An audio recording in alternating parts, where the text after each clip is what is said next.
আসসালামু আলাইকুম রহমতুল্লাহ। আপনার বাড়িতে মেহমান এলে কি করবেন? আপনার করণীয় কি? বাড়িতে মেহমান এলে সর্বপ্রথম করণীয় হলো সালাম দেওয়া, কেমন আছেন জিজ্ঞেস করা। পুরুষ মেহমানকে পুরুষদের রুমে বসতে দিতে হবে, আর নারী মেহমানকে নারীদের রুমে বসতে দিতে হবে। স্বামী স্ত্রী বেডরুমে পুরুষদের বসানো উচিত না। বেডরুমে অনেক সময় কাপড় ঝোলানো থাকে, ব্যক্তিগত জিনিস থাকে, মহিলাদের ব্যবহার্য অনেক কিছুই থাকে বেডরুমে। তাই গাইরে মাহারাম কাউকে বেডরুমে বসানো উচিত না।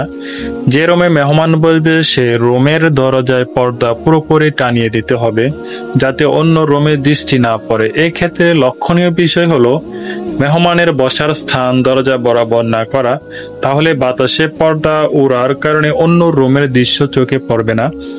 পাশের রুমে হয়তো ঘরের মহিলারা মেহমানের জন্য নাস্তা তৈরি করেছেন, তাই রুমের ভেতর তাদের হাঁটাহাঁটির প্রয়োজন পড়ে। মেহমান যদি দরজা বরাবর বসেন তাহলে মহিলাদের পর্দার ব্যাঘাত ঘটবে স্বাভাবিকভাবেই।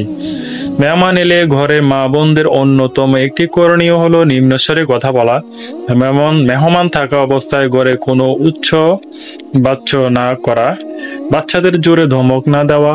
এটা মেহমানের চোখে অত্যন্ত দৃষ্টিকটু। এতে তার মনে এই ঘরে মহিলাদের ব্যাপারে নিচু ধারণা চলে আসে। আল্লাহ পাক আমাদের সকল পরিবারের এই মেহমান আসলে কি করণীয়গুলো পালন করা তৌফিক দান করুক। আসসালামু আলাইকুম রহমতুল্লাহ।